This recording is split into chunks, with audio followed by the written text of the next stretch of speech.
bi nag li ko sabab moo di xamale leen ak kuréel gi nga xam ne moom la sëriñ bi teg ngir ñu jàppale comité d'organisation bi ci tawat yi nga xamante ne bii su màggal Tuubaa ñëwee léeg-léeg muy feeñ te muy tawat yoo xam ne yu wàllate la te ren ji mu daje ak li nga xamante ni mooy Covid-19 mu indi contexte boo xam ne day contexte bu xaw a doy waar ndax day tawat ju yéeme joo xam ne ni muy wàllaate dafa gaaw di tawat joo xam ne dafa daj kap àdduna si li nga xam ne moom la dal ci àdduna ëpp na 30 millions de personnes li nga xam ne moom la faat ci àdduna jege na 1 million de personnes kon loolu bu fekkente ni amuñ ci benn saafara boo xam ne garab lay doon lu dul moytu kon foog naa ne moytu boobee kat dañoo war a jël ay borom xam-xam yoo xam ne xereñ nañ ci ñu wan nit ñi ci wan yoon ak ban naka lañu war a nekke ba sunu borom musal leen ci ginnaaw boo xam ne suñu kilifa yu baax yi ñaan nañ ba noppi. loolu moo tax bi nga xamee ne Serigne Touba Cheikh Mouhamadou Mountakha jox na ki nga xam ne moo di président comité d'organisation bi di Serigne Bassirou ndigal ne ko na nga dajale comité d'organisation bi ñu tàmbalee waajal màggal gi te màggale ko Touba gannaaw bi ndigal loolu mu béral ko ci Sénégal gépp kon nag bañ demee gi sëriñ ba lam ñu waxoon rek lay waxaat fii dafa am loo xam ne sunu diggante la ak nit ñi dafa am loo xam ne sunu responsabilité la responsabilité boobu nag dañ koy assumer ba mu mat sëkk moo sabab taxawaay bi nga xamante ne bii comité war na koo taxaw da koy taxaw ci wetu taalibe yi taxaw ko ci wetu soppe yi taxaw ko ci wetu xarit yi taxaw ko ci wetu réew mépp ngir ànd ak ñoom ngir xeex jàngoro ji ba nga xam ne màggal gi au lieu que jàngoro ji sax di far nekk menace day nekk occasion boo xam ne dañ ci profité xeexaale ko ba far ko génn réew mi te loolu mën naa nekk ndax képp koo xam ne gis nga fan yii jéego yi nga xam ne seq nañ ko ci njiital sëriñ bi ginnaaw boo xamee ne def na ci mbas mi loo xamante ne bii kenn defu ko ci kenn ku ne gis na mbas mi ni nga xam ne noonu lay wàññi ko ci biir réew mi te bu ñu wéyee am taxawaay bii nga xam ne moom lañu am tey jii yàlla mën nañu suturaal ba bala ñu àgg ci màggal ga mbas mi dana gën a wàññeeku danañu màggal ci jàmm te ba màggal gi jàllee incha allah rabbi kenn du dégg dara ba mbas mi jeex takk ci Sénégal gépp loolu moo tax kuréel gi nekk kuréel goo xam ne kuréel gu am importance la ci biir comité d'organisation bi man ma nekk ci nekkal ci commission communication Serigne Abdou Lahad Bousso moom itam nekk ci nekkal ci commission santé ndax kenn ku ne xam na ne ren ji ñaari commission yooyu mën naa ne dañ ko boole mu nekk benn commission ndax seen liggéey dafa duggante façon duggante boo xamante ne bii bu intégration bu amul rek mën naa indi sooxe mën naa indi rëq-rëq te bi ñu àndee di liggéey ni ñu koy defee gis na itam njëriñ yi nga xamante ne bii moom la jur man na ñoom ci suuf ba tey bi ñu fi ñëwee man maa ngi woon ci yeneen yitte ci wetu sëriñ bi waaye sëñ Lat mais moo ànd ak ñoom fu ñu war a dem fu ne ñu dem fa ba dem nañ seeti si ki nga xam ne moo di sëriñ Cheikh Abi mi nga xam ne mooy président de la commission santé sëriñ Ousmane bu ñu jógee fii moom itam danañ fa dem fu ñu fa dem fu ne danañ leen leeral li nga xamante ne bii tàmbal nañ ko liggéey li loolu nag mooy li nga xam ne moom la ñu bëgg a gaaral journaliste yi kuréel bi professeur Lamine Gueye mii moo ko jiite après moom lay bàyyi mu présenté yeneen membres yi nga xam ne ñoom la ko seqal waaye moom itam muy lépp sëriñ bi di ab taalibeem di ab doctoram di suñu docteur ñun ñëpp sëriñ bi am ci moom kóolute doyloo ko waaye surtout am ci moom yaakaar ba bi ñu yëkkatee lii xelam dem ci moom mu jël ko teg ko ci seen kanam te man day jonjoo bi ñuy jonjoo ci mbir mi fan yi rek xam naa la tax sëriñ bi jiital ko te loolu gën naa tax ma rafet njort ci de li nga xam ne moom la ñu bëgg bu ñu yàlla dimbalee sunu borom danañu ko may ci doole Serigne Touba. kon encore une fois Serigne Lamine yaag mbooleem ñi nga àndal ci turu Cheikh Mouhamadou Mountakha ci turu Serigne Bassirou ñu ngi leen di dolle sant cant goo xam ne cant gu rëy rëy la ci nangu gi ngeen nangu ñëw dugg si ci sunu biir ànd ak ñun liggéey bi ngi liggéeyal Serigne Touba. jërëjëf monsieur le président de la coordination communication Serigne Cheikh Abdou Lahad Mbacké Gaïndé Fatma ci bi nga jëlee ci sa temps bu précieux bi pour ñëw ubbi conférence de presse bi ba pare it ñaanal ñu junj bu baax it li waral unité d'alerte et de prévention épidémiologique bi Serigne Mountakha Mbacké xalif général des Mourides taxawal ko ñoo ngi lay sant di la gërëm ci taxawaay bi ci ñaan yi di la ñaan aussi nga jottali suñu nuyoo ak suñuy sàkku ñaan xalif général des Mourides mais aussi ñu koy sant ci occasion bii mu ñu jox ñu mën a dugal suñu loxo ci bis bu teddu Serigne Touba bi ci loolu yaa ngi ñuy gërëm wante nag ñun ñoo leen war a gërëm parce que am chance liggéeyal Serigne Touba ki koy liggéeyal moo war a gërëm ka ko jox opportunité mu liggéey ci ñoo ngi aussi sant di gërëm le président du comité d'organisation Serigne Bassirou nga xam ne dès les premiers jours bi xalif bi joxe ndigal li recevoir nañu ñaax nañu wante it ñaanal nañu dalal suñu xel bu baax ci liggéey bu mag bii nga xam ne considéré wuñ ko comme ab yen bu diis parce que kuy liggéeyal suñ Tuubaa foog naa yen bu diis amul ci yow waaye nag on est conscient ci importance su liggéey bi pour le Sénégal pour la communauté ñoo lay sant di la gërëm di sant di gërëm président commission santé ziar nañ ko léegi ci moom itam lim ñu ñaanal gën ñoo ñaax ci liggéey bi jox nañu ay conseil jox nañu ay tegtal yu ñuy amal njëriñ di sant waa commission santé communication bi ñuy jàppale yépp parce que joxe ngeen digal pour ñu liggéey ak ñooñu te unité bi loolu la c'est une unité qui appartient au comité d'organisation maanaam ci comité d'organisation bi la bokk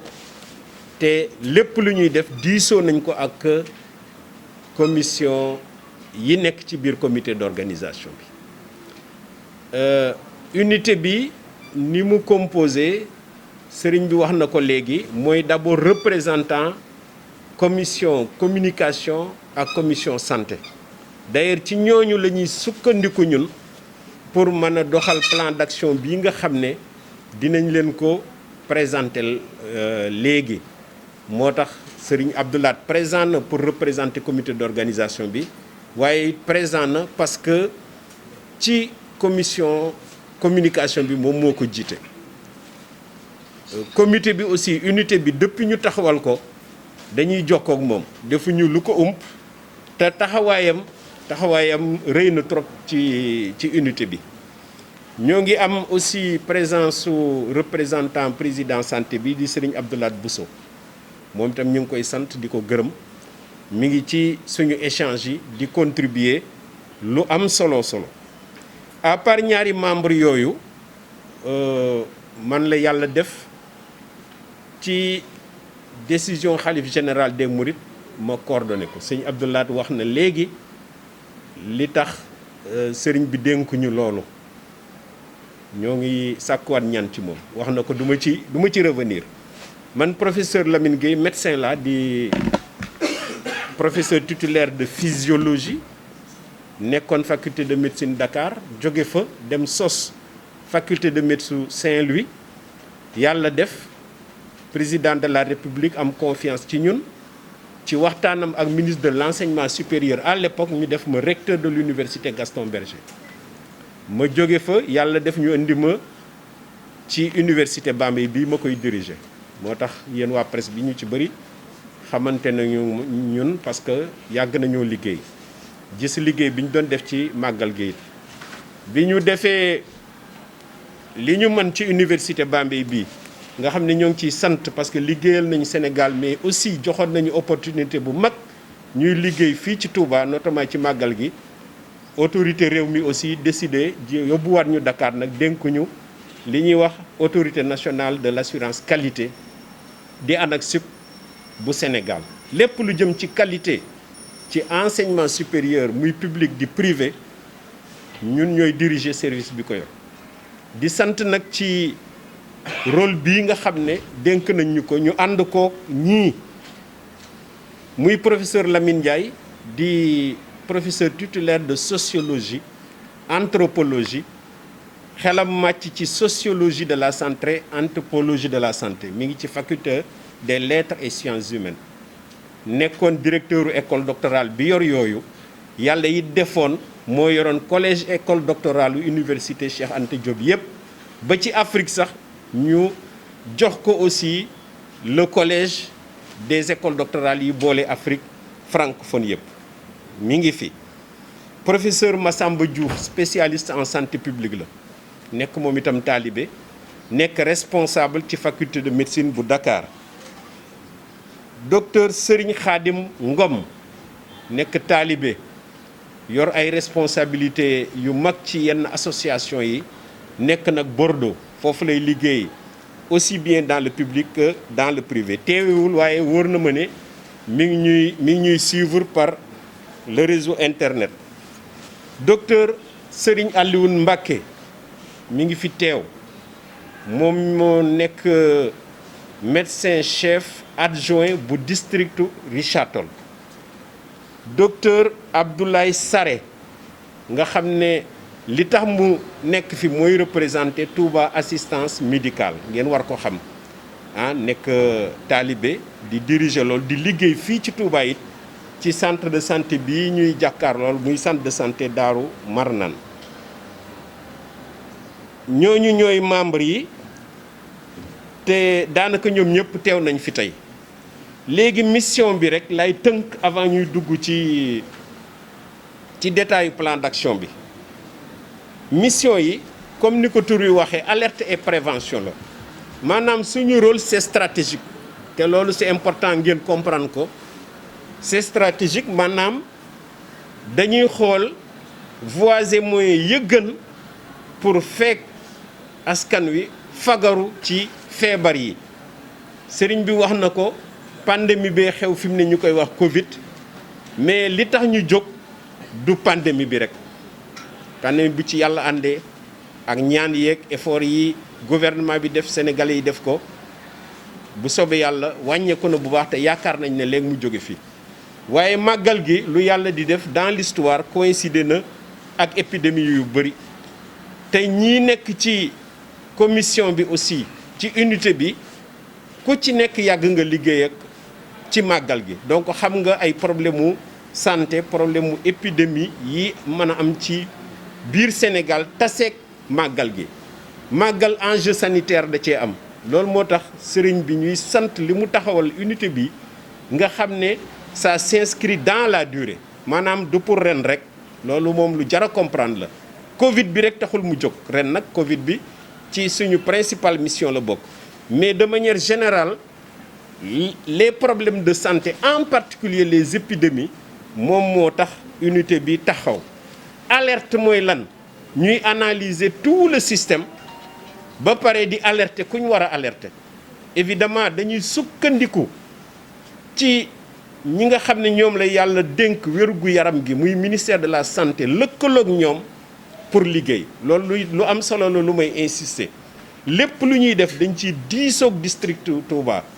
lépp lu ñuy def dañ ciy diisoo ak médecin chef de région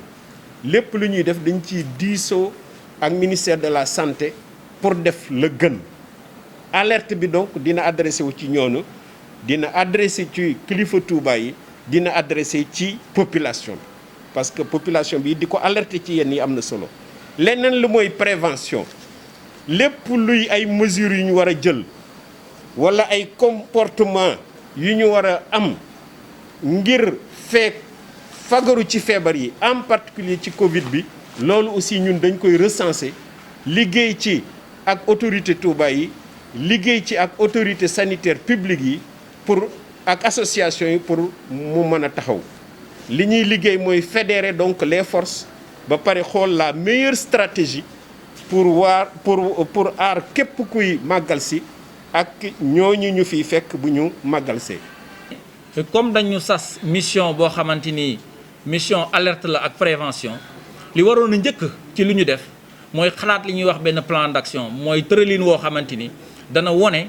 ci lan la ñu war a mën a yëngatu ci lan la ñu war a mën a jeex ba nga xamante ni li tax ñu jóg dinañ ko mën a lijjanti ba mu baax. te ren li ko waral mooy dafa am lu xew dajeeg màggal gi il faut que donc ñu am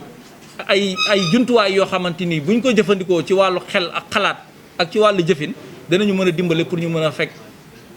feebar bi nga xamante ni moom mooy am. bi ci njëkk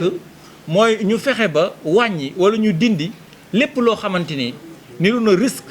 contamination mooy wàllante bi wàllante ci wàllu feebaru Covid-19 ci yenn bërëb yi nga xamante ni ay bërëbu ziar la wala bërëb la yoo xam nit ñi dañ fay daje wala bërëb yoo xamante ni aussi dañ fay dëkk. beneen bi ci topp mooy nu ñuy def ba dooleel dispositif bi nga xamante ni moo fi am doole jooju nag mën nañ koo jëfandikoo ba nga xamante ni képp koo xamante ni yaakaar nañ ci yow feebar ñu mën la orienter ci bërëbu fajukaay yi nga xamante ni ministère de la santé et de l'action sociale teg na ko ba pare unité d'alerte et de prévention ñëw appuyer leen aussi en termes de ressources. beneen bi ci topp mooy li nga xamante ni mooy tax ba nit ki yenn wàllu comportement yi mu war a am ba nga xamante ni liñ koy sant ci feebar bi mënu ko def wala boog lii tax ba moom nanguwul feebar bi ne feebar bi am na ñu fexe ba dindi loolu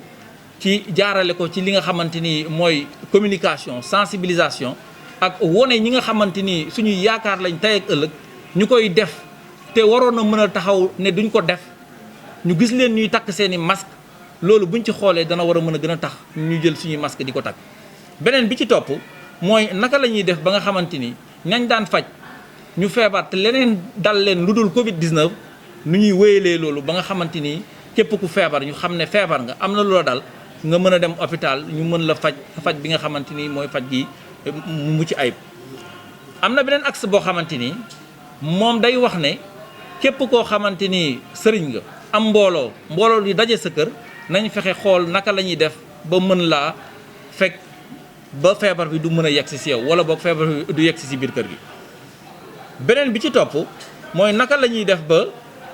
ñi nga xam dañu dëkk ci li wër Touba ñu xam ne bëri na loo xamante ni ci wàllu feebar dafay faral di am wala boog bu ñu amee yenn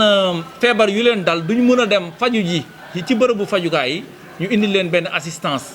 def fa ay postes médicaux avancés wala boog ñu indi fa ay antennes yoo xamante ni bu ñu amee lu ñu soxla dinañ ko war a mën a faj te duñu sonn. enfin beneen élément bi nga xamante ni moom la ñuy tëjee mooy fexe ba bisub màggal nekk bisub ñaan buñ ci waree jàng alxuraan ju bari ñu jàng ko ci Sénégal ak fépp ci Afrique wala boog ci monde bi ndax xam nañ ne taalibe yi ñu ngi fépp su ko defee ñu mën a jàng xasida jàng alxuraan jàng lépp loo xamante ni baax na ñaan yàlla suñu borom lii nga xamante ni mooy li dal àdduna bi yëpp mu mën ko fi jëlee.